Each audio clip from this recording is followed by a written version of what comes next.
I did a DNA test on my first child after my wife got pregnant with our second child, because I've had a vasectomy and confirmed that I'm still sterile, and I found out I don't have any biological children and she's been cheating on me this entire time.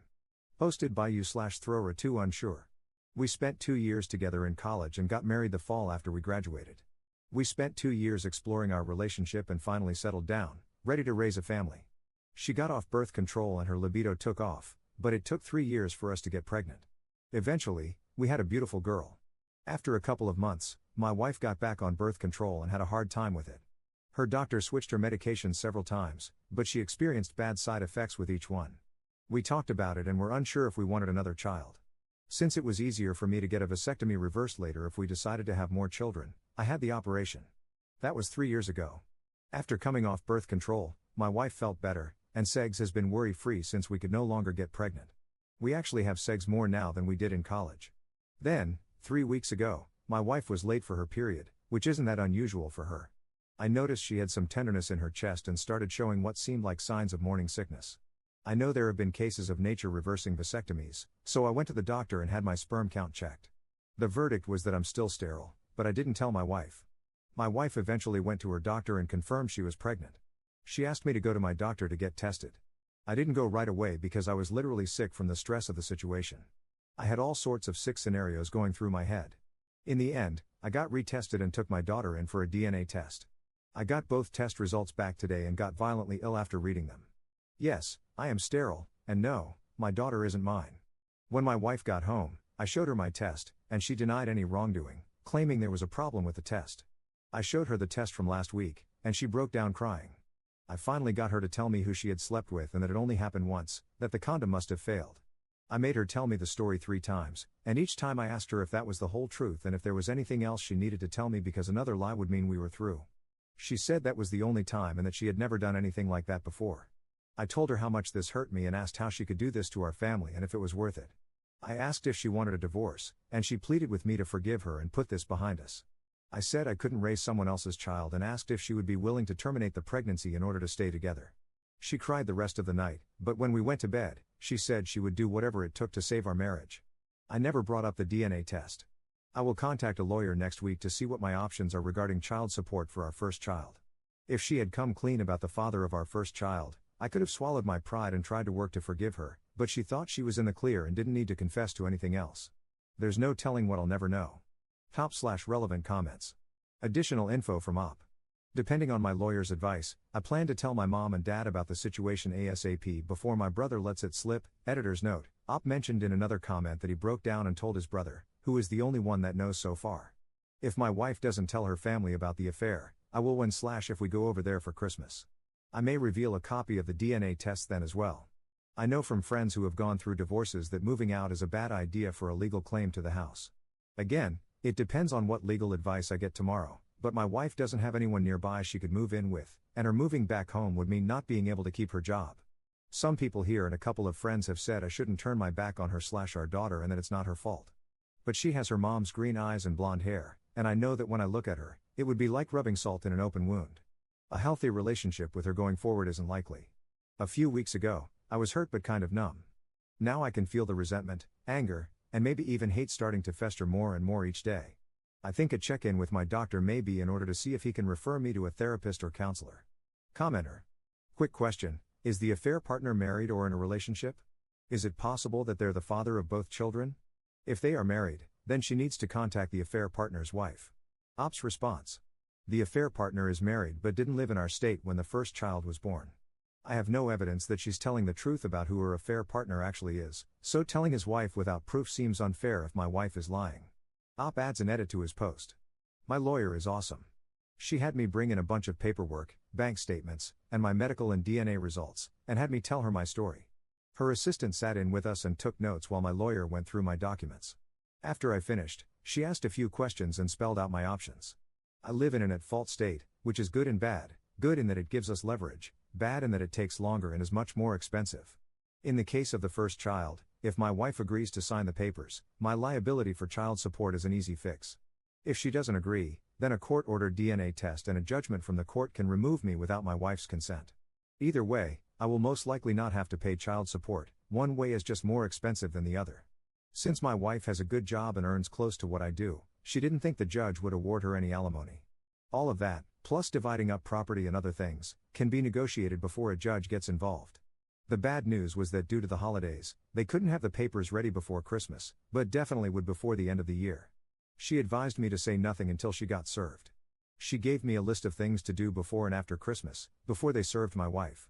One thing they did point out was that since we were actively trying to have a baby, there was a possibility that my wife didn't know that the child wasn't mine. My wife has an appointment with her OB tomorrow. Commenter 2.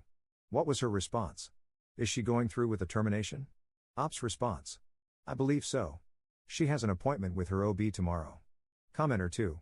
I hope she's not making the decision based on your suggestions about a possible reconciliation. She should be making an informed choice. It would be terrible if you implied that there was a chance to work things out if she got a termination, while knowing full well that you never intend to stay with her. Ops response.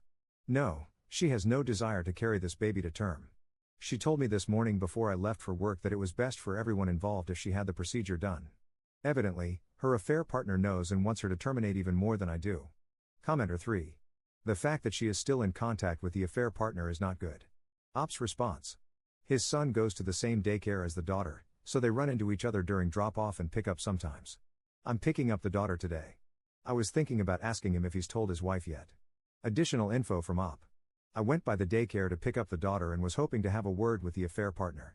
As luck would have it, his wife was picking up their son, and we were able to have a conversation. I told her that her husband would be relieved that my wife had terminated their pregnancy. She grew quite upset, and I gave her my business card and said my wife was planning on calling her and explaining everything. I got home and told my wife I had scheduled a meeting with a marriage counselor for after the first of the year, which perked her mood up a bit. She started talking about how happy she was that I was making an effort to move past this. I didn't tell her that the session was required by the court because of a divorce involving a minor child. Then my phone rang. It was the affair partner's wife. I put it on speaker, sat next to my wife, and said it was for her. It didn't start out well and went downhill fast. My wife's story contradicted itself a couple of times, and that was not missed by the affair partner's wife. She maintained it was just segs and kind of threw the affair partner under the bus a little toward the end. There was a lot of name-calling from the affair partner's wife and crying on both ends of the phone. After she hung up, my wife got mad and asked why I had talked to her. I said that telling his wife about the affair was part of our deal, and I just stumbled on a chance to set that up at the daycare. I fixed myself a drink and came back into the living room to see her texting on her phone. I got close enough to see what she was typing before she realized I was there. I told her that if we were going to get past this, she would have to go no contact with him and ask to see her phone. She agreed not to contact him again but said her phone was private, so I dropped it. I asked if she had had a chance to tell her family about all of this yet, and she said no. I just let it go at that. Update 12 days later. So I met my sister at my house, and we started moving my stuff to her house while the divorce goes through, or at least until my soon-to-be ex-wife leaves and I get possession of the house. We took 4 carloads to her house and came back for the rest. My sister felt it was important for her to be there for support and as a witness. I also moved the nanny cam into the living room so it could record everything to the cloud. At about 10:45 a.m., I got a text from the lawyer saying she had been served. I sent her an email saying that I was at the house when she was ready to talk. A couple of minutes later, I got a text from my wife saying, "Why? Blah blah blah." So I resent the first text and waited for her to get home. She sent several texts and voicemails. They didn't mention anything about cheating, just how she thought we were working this out and that she thought we would sit down and have a conversation before proceeding with a divorce. Playing the family card and how this would devastate the child and our families. How she feels betrayed, that was a good one. She was still sharing her location, and it took her 20 minutes before she left work. She then stopped at a nearby Walgreens for a few minutes. The purpose of the stop at Walgreens became clear as a police car pulled in behind her in the driveway. According to the officers, she got the police there because she said she was afraid and that we had guns in the house. I showed the officers my empty gun safe and said that I had removed them to another secure location. We went back to the living room, and I showed my wife the paternity test that I had done, which showed her daughter was not mine. Her response was denial and disbelief, which appeared genuine. She broke down and cried for about 10 minutes. I told her this was the final straw and why I wanted the divorce. At about that time, the police officers reminded me to keep it civil and made their exit after I told them I was leaving soon to stay at my sister's house. When I asked who the child's father was, she claimed she didn't know. I asked if there were that many guys she was sleeping with or if she just didn't know his name. I asked how many times she had cheated on me between pregnancies, to which she said it was just the 2 of them. I told her that I had said earlier that if she didn't tell the whole truth, I was done. I reminded her I also told her that I couldn't/wouldn't raise someone else's child and that she had better figure out who the real father was because I wasn't paying child support for someone else's baby. She wanted to know what we were going to tell our daughter, and I said that was up to her because this was her mess, and I wasn't taking the blame or cleaning it up for her. I drafted a couple of emails last week, one for our friends and family with copies of all the test results and reasons why I was asking for a divorce, the other for my wife with copies of the same tests along with what I knew and things I had told her previously. I had to run it through my lawyer and make a couple of edits before she signed off on it. I sent copies to all our friends and relatives when she pulled into the driveway this afternoon. Most of the feedback has been one-sided and very colorful. In the end, I told her if she had been truthful, we might have been able to work things out. But I couldn't trust a lying serial cheater, and I told her if she had gotten her tubes tied instead of me getting a vasectomy, she might have gotten away with it. I told her she needed to get a lawyer so we could move forward and start to heal. Top/relevant comments. Commenter. I understand your need to end the marriage and disassociate yourself from the child. Just be ready for people to come down hard on you because you're leaving the kid. I get it, but it isn't their business. If you're sure you can't be a good father to the child, then leaving is the best choice. I'm sorry for the child, but her cheating mother is to blame, not you. Good luck. Ops response. I could never be the kind of father she needs. She is a carbon copy of my ex-wife. And every time I look at her, it reminds me of her mother and what she did to me. I'll miss her, but this is something I don't think I'll get over. Plus, I would have to see my ex, and that wouldn't be a good thing either. Commenter 2. I agree with you and I'm totally on your side, but I do find it a bit odd that you don't seem too emotionally conflicted about writing off the child you believed was yours for 4/5 years. The child who only knows you as her father and can't understand that her mother is a cheater. My heart breaks for the child. Does your state have assumed paternity? Your lawyer will have to combat that. She made you get a vasectomy so you wouldn't have any biological children with anyone else. That's cruel and pretty thought out. Ops response. Does your state have assumed paternity? No. And my lawyer said even if my wife fights it, based on the DNA, I can have my paternal rights and responsibilities terminated and petition to have my name removed from the birth certificate. We will file a no-fault petition if she agrees. If she fights it, we can file an at-fault petition, which will affect her settlement since we live in an at-fault state. If she has an ethical lawyer, he will recommend the no-fault option. I was devastated and got physically ill when I read the DNA report. I didn't make this decision lightly. There are a lot of emotions in play here, resentment, betrayal, and who knows what else under the surface. I'm not perfect, and I know trying to remain a parent or be in her life is probably not in her best interest or mine right now. Add in the fact that I would have to co-parent with my ex, it's a recipe for disaster. The trauma that would cause her is far greater than if I exit stage left now and let her get on with her life. Commenter 3. Thank you. Thank you for respecting yourself. Your ex-wife is one of the worst human beings, making you believe you're the father and just taking it away that easily. Don't believe anything she says. She was ready to let you raise someone else's children forever. You handled it perfectly. Go full no contact and don't be a nice guy. She committed 2 of the worst betrayals against you. It's a good thing you handled family and friends. Every step you took is what I advise everyone else in this sub to do. Good luck. Ops response.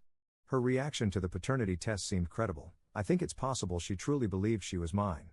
The DNA wasn't even close to a match, so it was pretty clear I'm not the father. But yeah, everything else she says is probably a lie. Commenter 4. What kind of response did your friends and family give, also your mother-in-law and father-in-law? Everyone was probably shocked. Hope your close friends tried to help you out. What did your wife do after she learned the truth?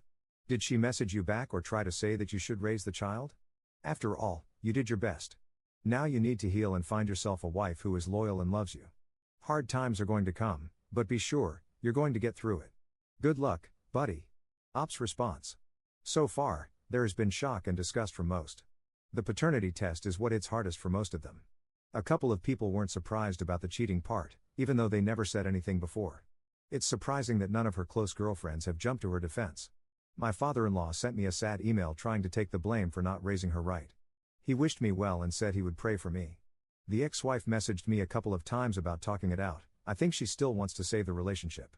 I haven't responded to any of them, and she stopped trying to reach out a couple of hours ago. Commenter 5. You handled that very well. I'm surprised she went to the police right away. Sometimes this is done as an end run to get sole occupancy of the home during the divorce process. To me, that's a warning sign that the divorce may be contested. When my parents split up, my dad's lawyer made him rewrite his will. You might want to do that, just in case. Ops response. I'm surprised she went to the police right away. Unless she had someone at work giving her advice on divorce tactics. My lawyer gave me a pretty comprehensive list of things to do, Moving the firearms was on the list. It was a lengthy list.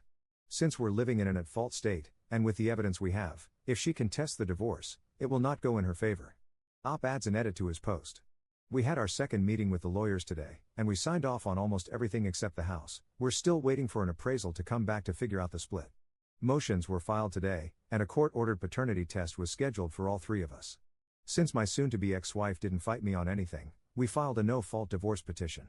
If everything goes right, I get the house back on February 15th, and the divorce will be final on April 5th. The lawyers did a better job keeping us separated and limiting the conversation between the two of us. I was a little worried when she came in, pale and with no energy to speak of. I couldn't tell if it was lack of sleep or maybe over-medication. She just stared out the windows as the lawyers read everything to us before we signed some of the papers. Walking out felt like I had shed a giant weight from around my neck. HR got me signed up for therapy tomorrow. My boss had put a bottle of champagne on my desk and offered me some time off if I needed it, but I told him I was excited to get back to work. Comment updates 1 to 2 months later. Commenter: how are you doing? Can you give us an update? Ops response: my ex got her share of the equity on the house and has already moved into her new apartment, and I move back in tomorrow. The court-ordered DNA test came back, and the judge has approved the motions to terminate my parental rights and obligations. The divorce won't be final until April, but for all intents and purposes, I'm free. The only contact I have with my ex is through messages via my lawyer or meetings at the lawyer's office with her present. I've blocked my ex and some of her family and friends. She has said she wants to sit down and talk at some point, but my lawyer said it should wait until after the divorce is final. I had dinner with the affair partner's wife again, as we keep each other up to date on our ex-spouses. I almost feel sorry for him. She got him fired and is determined to drag out the divorce and inflict as much pain as possible. Commenter 2: how did she get him fired? Ops response: he worked for her family's business. She told her dad and uncle, who ran the business, what he did. She didn't have to ask twice. They took his laptop, company phone, credit card, and company car the next morning with no notice. All he got was a cardboard box with his personal stuff and was escorted out. All in about 15 minutes. Commenter 3: you had dinner with her twice. I get the impression that you like her. You could have easily caught up over the phone. Sometimes both betrayed spouses become support systems for each other. It's not uncommon for both betrayed spouses to really like each other and for more to develop, or am I reading into this too much? Ops response: comrades in arms, so to speak. We've been able to fill in the holes of what we know about our spouses' affairs. And we both have a macabre interest in the fate of our exes and their affair partners. Commenter 4: did you ever learn the identity of the father of the 4-year-old? And or the circumstances of how she ended up getting impregnated by another man? Ops response: she told me his name. I remember meeting him on a lake trip. That was the only time I remember seeing him. I don't know if she has contacted him or done a paternity test or not. I didn't ask for any details. I really don't care at this point, and I'm not sure I would believe anything she told me anyway. Commenter 4: it's not the same man as the recent affair partner? Ops response: no, the guy who fathered her daughter. We met him over 4 years ago. The recent affair partner she had only known for a short time. They're from different parts of the country as well. Second update 1 year later. So throughout and after my divorce, I have kept in contact with Sharon, the other betrayed spouse, as we had shared details about our ex's affair, and both of us were interested in the consequences our spouses ended up suffering. We provided each other moral support. We talk on the phone and usually have dinner once or twice a month to catch up. Last month, Sharon said that one of her friends was getting married and had invited her to the wedding. Her ex, Stan, was also invited, as he was a friend of the groom. Her invitation included A+1, and she pitched the idea of me going with her, both as moral support and as a dig at her ex, Stan. It was a weekend event, and we would share a room with double beds, strictly platonic. The idea amused me, so I agreed. We flew in the day before the wedding and had dinner with several of Sharon's friends. I was introduced as her friend, with no mention of our history or the divorce. We didn't run into Stan until right before the ceremony, as they escorted us to the bride's side while Stan was seated on the groom's side. Needless to say, he was less than pleased and kept looking over at us, something Sharon was well aware of. At the reception, we were seated with some of Sharon's friends from the night before, and we picked up where we left off. Everyone was quite engaged. Stan was seated at a table across the room from us but in clear view. We danced quite a bit together and probably drank more than we should have. There was a brief confrontation between Stan and Sharon, but her friends diffused it quickly and spirited Sharon away. At the hotel after the reception, we had drinks with 2 other couples. There were several comments about Stan shooting daggers at us all night, and a few about how cute a couple we made, along with questions about whether we were serious or not. We laughed it off and said we were just friends. I had to support Sharon on the way to the room and had my arm around her. On the cramped elevator ride, we were standing quite close. When we got to the room, there was a tense moment, and we kissed. Good judgment lost out to the alcohol, and we ended up sleeping together. The next morning, we never spoke much about the elephant in the room as we rushed to catch our flight home. We did run into Stan as we were checking out, and he made a snide remark and walked off. Once we were on the plane, we talked about what happened. Neither of us was sorry, but we questioned the wisdom of the timing. We both agreed we needed some time to process what happened and agreed to have dinner next week and talk about it then. I know neither of us has tried to date since our divorces. I haven't been in the right headspace to even flirt, much less date. I have a session already scheduled with my therapist, where I will bring this up. But we did have a great weekend at the wedding.